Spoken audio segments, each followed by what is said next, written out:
Hi, Genevieve. How you doing? All right, let's go ahead and take a look at your work here. First thing I want to do before we comment on the work is I want to take a look at your writing. The project was quite challenging for me, considering I'm not the greatest at drawing straight lines without a ruler.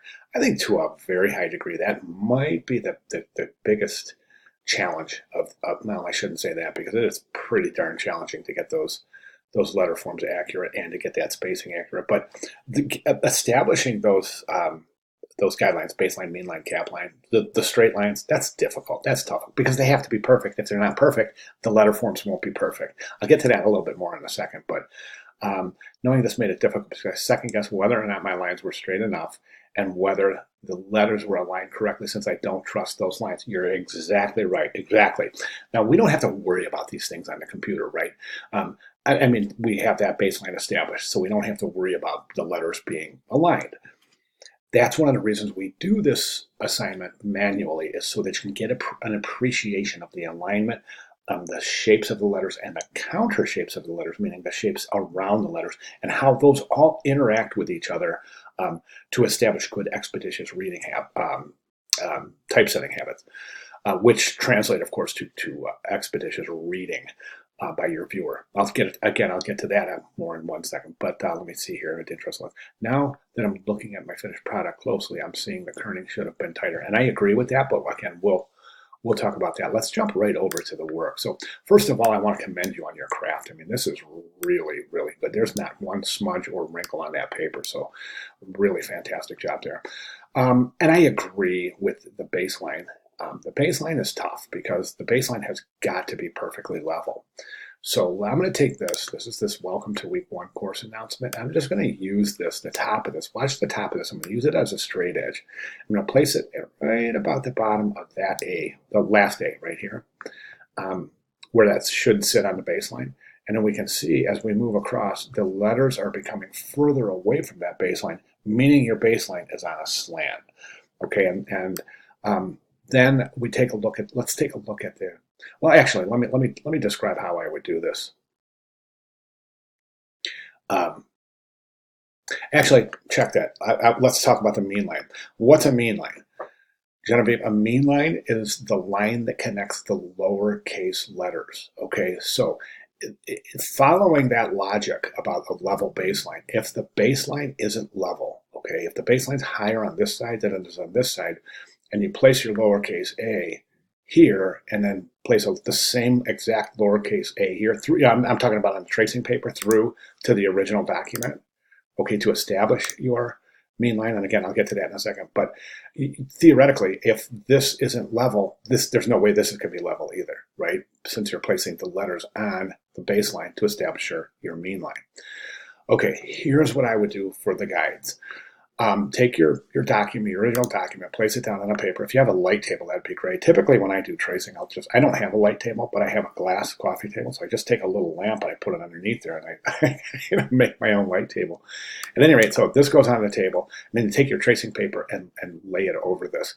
Now, one thing you could do on your tracing paper is this: is I would place the tracing paper over the original document and place the A under the tracing paper, right on the baseline. So the first thing you're going to do is draw that baseline, make sure it's perfectly level, right? And take that tracing paper, place it over the original document so that an A is sitting on the baseline. Okay, and then on the tracing paper, come up here and just take a little dot, mark it right there. All right, then move the tracing paper, use the same A, place it the same spot on the baseline on this side. All right, then mark the top of the A right there, and that you connect those lines, and you should have a level X height, or I'm sorry, a mean line, right? Since the mean line is the line connecting the X height of the lowercase letters. At that point, you can do the same thing with the capital B. The cap B, place that on the baseline. All right, just take a little dot, mark it there, then move the tracing paper over to this side, place the B in the exact same spot on that baseline, put a dot up there, connect it to when you have your cap line. Okay, so as far as that's really important to get those straight. The most important thing is that baseline is perfectly level and that the mean line and cap line are perfectly parallel with that perfectly level baseline. So all three lines are perfectly level and perfectly parallel. That sets your guides. It'll allow these letters to be more accurate in terms of spatial relationships, specifically regarding scale. Okay, so let's go ahead and take a look at the letter forms themselves. There's a couple of areas I think that can be improved, and we take a look at the originals, you can see. And you can see that this Franklin Gothic has it's called a variable stroke width, or variable width stroke font, meaning that the stroke weights are variable. What that means is that this area here is much thicker than this area here, ergo variable stroke. So, and then over here we can see that same thing where that shoulder comes into the that vertical branch of the lowercase n. You can see that's a little bit thinner right down there, right? So you want to make sure that you establish things like that. And a really great way to determine accuracy is to take a look at the counter spaces. So this counter space right here, this is called an open counter. If you take a look at the shape of that and try to duplicate that, that's a good way to go. You've done a good job with that teardrop right there in that close counter of the lowercase a. That looks great. So just really strive for accurate letter representations.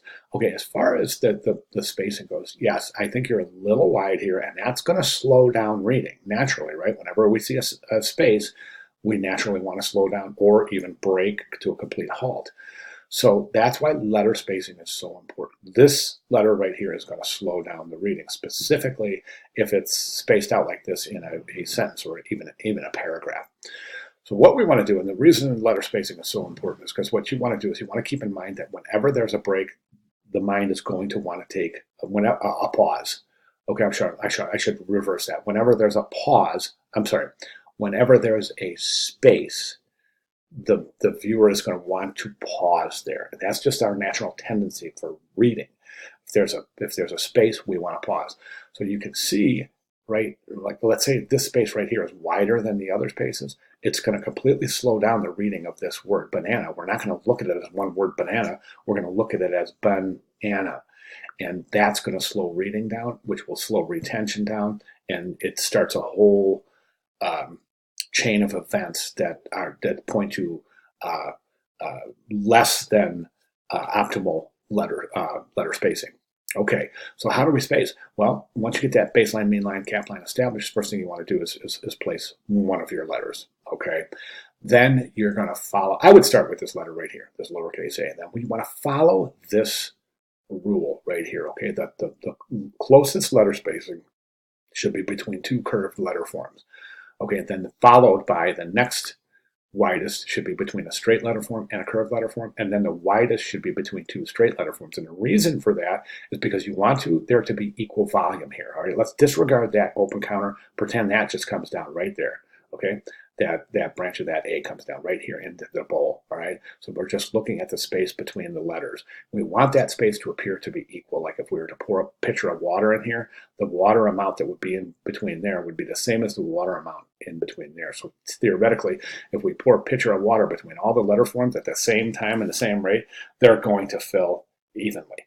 Okay, so you can see that rule holds water. Pun definitely attended, because you're reducing the surface area, which is reducing the volume between those letters, right? So, and the reason we want to bring the curved letters closest together is because to accommodate for all of these little shapes around the curves. That increases surface area, which increases volume. We reduce that, increase that to make sure these volumes look the same. Okay, practice. Just take a look at the resources, take a look at the announcement. There's some good stuff in the announcement. That kerning game is great. Where is the announcement? Here it is right here. Of course, take a look at the video. And I don't know if you're accustomed to looking at these announcements, but you want to look at these every week. But anyways, there's a right down here. Anyway, and this is the week one announcement I'm in. So take a look at that video, and then all down, there's another great video right there. And then here's some nice introductory resources. Then also what I want you to do is I want you to make sure you take a look at the my notes in grading for this first iteration, week one critique assignment part one, trial by fire first iteration, because there are some more resources in there to help you with kerning. So be sure to take a look at that and take it from there. Okay, now, of course, the most important thing at this point is to let me know if you have any questions at all. Please let me know. I'll be glad to make any necessary clarifications. But it's a great start, Genevieve. Very good. The other thing I want to mention is that your verticals aren't true. So again, let's do that trick where we take the straight edge. Let's use this side this time. Let's just bring that right over there. Place it right on that end right there, and we can see that it's slanted this way, and we can see that it's not slanted here. So you want to watch those, keep those verticals as true as possible. All right, great job. Thank you very much.